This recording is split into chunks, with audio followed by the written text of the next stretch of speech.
Boker Tov, once again, Shabbat Shalom. Please join with me in the bracha for Torah study. Baruch atah Adonai Eloheinu melech haolam asher kiddushanu b'mitzvotav v'tzivanu la'asok b'divrei Torah. Praised are you, God, sovereign of the universe, who sanctified us with your mitzvot and commanded us to immerse ourselves, to busy ourselves in words of Torah. So as I spoke about a few weeks ago, Vayikra, the book that we are in right now, the central book of the Torah, seeks to teach us about closeness, how to come close to God, when, with what, and how to realize when and if there is something in the way, and then what to do about it. As we pursue a sacred relationship with God, we realize that there are times for closeness and times for distance. And our offerings and prayers provide the choreography of this dance, led by the priests who have unique access to leading these holy exchanges. Levitical power comes from being in liminal moments, what happens in the gasps between life and death. It is by exploring these boundaries where we find the truth, the most authentic, laid bare versions of ourselves and each other.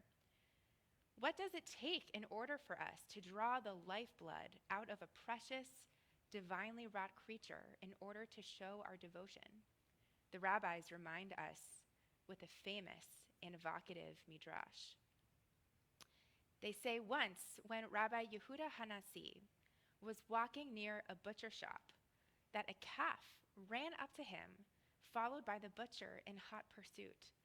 With frightened eyes, the calf looked up at Rabbi Yehuda as if to say, save me from the butcher's knife."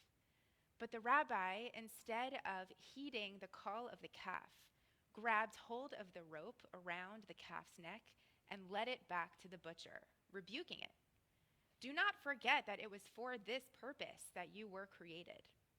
And as a result, Rabbi Yehuda was punished for years for his cruelty.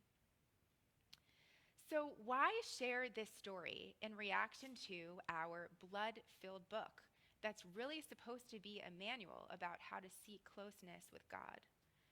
It's because the rabbis teach us we must never lose sight of what this is all for, of what our task is really all about.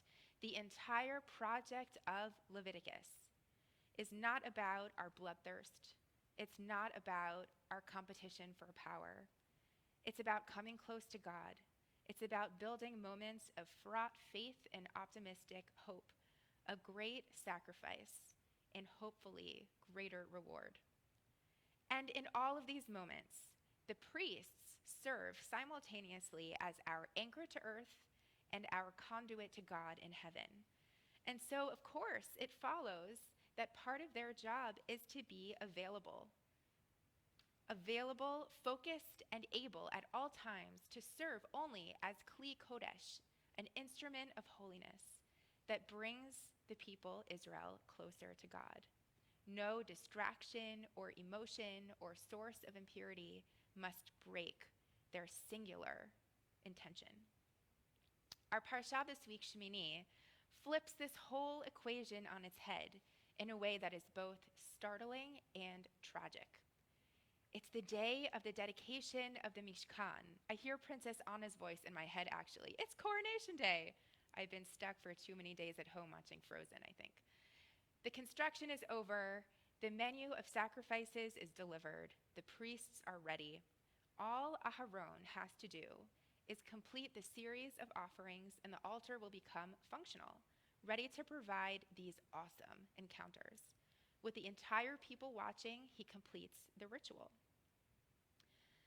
Vayisa Aharon et yadav el ha'am v'yivarchem vayered me'ashot hachatat ve'ha'olah ve'hashlamim vayavo Moshe v'Aaron el ohel moed vayetzu vayivarchu et ha'am vayirach kavod Adonai el kol ha'am v'tetzei eish milifnei Adonai v'tochal ahal mizbeach et ha'olah ve'et hachlavim Vayar kol ha'am vayaronu vayiplu al pneihem. Aharon lifted his hands toward the people and blessed them. And he stepped down after offering the purification offering, the burnt offering, the offering of well-being. Moshe and Aharon then went inside the tent of meeting, and when they came out, they blessed the people. And then the presence of the Lord appeared to all the people. Fire came forth from before the Lord and consumed the burnt offering and the fat parts on the altar. And all the people saw and shouted and fell on their faces. Once again, about being home with my almost 5-year-old Hannah, she's been playing with this wonderful kit where she learns how to build circuits. She has a circuit board, she has all the conductors, she has all the cool stuff that she can add to the circuit, like the horn or the light or the fan and all the different kinds of switches.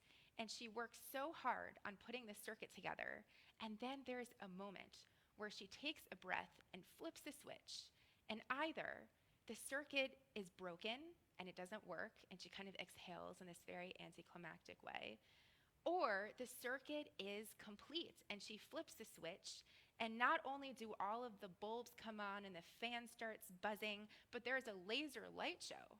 I mean, here, what Aharon is doing is he is completing the circuit, and he has brought the laser light show to the people of Israel.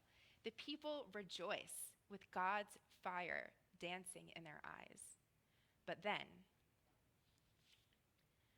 Vaychu v'nei Aaron Nadav v'Avihu ish machtato Vaytnu v'hen eish v'yasimu alaha ketoret Vayakrivu lifnei Adonai eish zara asher lo tziva otam Vatetze eish milifnei Adonai vatochal otam Vayamutu lifnei Adonai Vayomer Moshe el Aharon, hu asher diber Adonai, lemor bikrovai ekadesh, ve'al pnei chol ha'am ekaved, vayidom Aharon. Now Aharon's sons, Nadav and Avihu, each took his own fire pan, put fire in it, and laid incense on it, and they offered before the Lord Eish Zara, strange fire, which God had not commanded them to bring. And so fire came forth from the Lord and consumed them. Thus they died at the instance of God. Then Moshe said to Aharon, "This is what God meant when he said, 'Through those who are near to me, I show myself holy and gain glory before all the people.'" And Aaron was silent.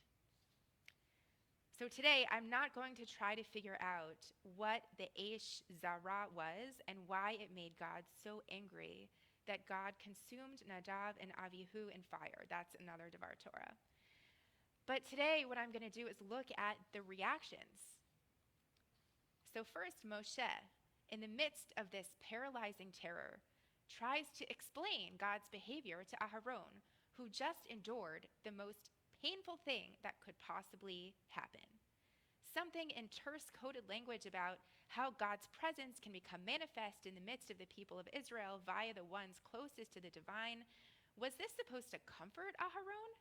Was he chastising the sons of Aaron? Was he admonishing Aharon for not protecting them or giving them better instructions? Whatever Moshe said, Aharon was just silent. Perhaps still not quite believing his eyes, perhaps processing his anger, his grief, his embarrassment, his broken heart. In this liminal moment, the high priest, who was supposed to be the most equipped to handle the boundary of life and death, was speechless. The rabbis take a step back here to react to the pain, the bewilderment, the tragedy, because according to this account, a leader cannot both endure the acute sting of loss and at the same time continue to serve the people as a kli kodesh. Either, Leviticus says, go the way of Moshe, apparently immune to the pain caused by the death of his nephews, and continue explaining God's wrath and issuing orders to Aharon's remaining sons, or go the way of Aharon, touched by death and rendered ineffective. So the rabbis of the Midrash bring Aharon's wife, Elisheva bat Aminadav, into the story. We learned of her marriage to Aharon back in Parshat Va'era, near the beginning of Exodus, but the Torah doesn't mention her after that. We can only imagine her experience of this day. About her, the Talmud teaches in Masechet Zvachim, Elisheva, the daughter of Aminadav and the wife of Aharon, had 5 more reasons for joy than all the other daughters of Israel on the day when the tabernacle was dedicated. Her brother-in-law Moshe was a king, her husband Aharon was the high priest, her son Eleazar was the deputy high priest, her son's son Pinchas was the priest anointed for war, who would lead the army out to battle, and her brother Nachshon ben Aminadav was the prince of the tribe of Yehudah, who brought his offering on that day, the first of all the princes. But on that same day of joy, she was in mourning for her 2 sons, Nadav and Avihu, who died on that day. She can do what her husband and her brother-in-law can't: exist in multiple emotional realities at the same time. In one hand, she holds her joy that the countless hours of creativity and labor of her sisters and brothers resulted in this extraordinary and miraculous place, that in the midst of the people there is a portal through which one can draw close to God. In her other hand, she holds her fear that this path to heaven is paved with zealous and consuming fire, and that any deviation could spark its wrath. And in her other hand, yes, of course we have more than 2 hands, she holds her grief, absolutely heartbroken at the loss of her sons, the fruit of her womb and the focus of her entire being, who should have grown up beside their father Aharon, learning all the profundities and minutiae of serving God and the people. And in her other hand, she holds her anger. How dare God take her sons? How dare Aharon stand by and say nothing? How dare Moshe brush it off like they deserved it? She holds her powerlessness, her ecstasy, her pride, her hope, her resolve, her faith, all together. This is why the rabbis bring her back to the story, to teach us that in order to be fully human, to understand what it means to truly come close to God, is to accept conflicting and paradoxical emotional realities. It's impossible to only grieve, and it's impossible to only celebrate. To be human is to contain multitudes. This week, I've been humming Al Kol Eleh, a beloved song by Naomi Shemer. It asks God to watch over all these things, and here are some of the lyrics. Al hadvash ve'al ha'oketz, al hamar ve'hamatok, al viteinu hatinoket shmor Eli hatov. God, watch over the honey and the bee sting. Watch over the bitter and the sweet. Please watch over my baby girl, over the burning fire, over the crystal clear water, and the man returning home from far away. Over all these things, God, please guard them and watch over them. A tree rustles in the wind. In the distance, a star falls. The wishes of my heart in the darkness are being written right now. God, please guard all these things for me and watch over my beloved ones. And watch over the quiet, the tears, and this song. Naomi Shemer prays for the ability to accept the good with the bad, the sweetness of the honey with the inevitability of the bee sting.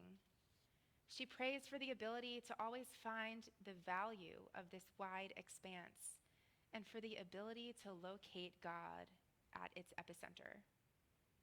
What Naomi Shemer and Elisheva bat Aminadav teach us is that faced with enduring questions of joy and loss, closeness and distance, that we must reject the idea that we cannot experience mourning and contentment in the same breath. That if we laugh while death or fear are before us, or if we cry when celebrating a birthday, that we desecrate the moment. But the truth is, each of these feelings informs the other, makes us feel more alive, more connected, and closer to God. I've heard from so many folks who feel bewildered by everything we must manage in a day, wondering how we're going to educate our kids at home for the rest of the school year while maintaining our work and our sanity, thinking about our relatives and friends who are immunocompromised or are at greater risk because of the spread of COVID-19, those who are isolated at home and incredibly lonely. And, not but at the same time, being stuck home with our kids means that we get to see them learn new skills and we get to build cherished memories. Our technology helps us bridge the distance to one another in ways that we would never have dreamed just a decade ago. And our remarkable, essential workers give us strength and hope with their courage and their resolve. It's true, we can hold all of our stresses, our worries, and our joys together in our disastrously messy houses, thanking God for the ability to do so.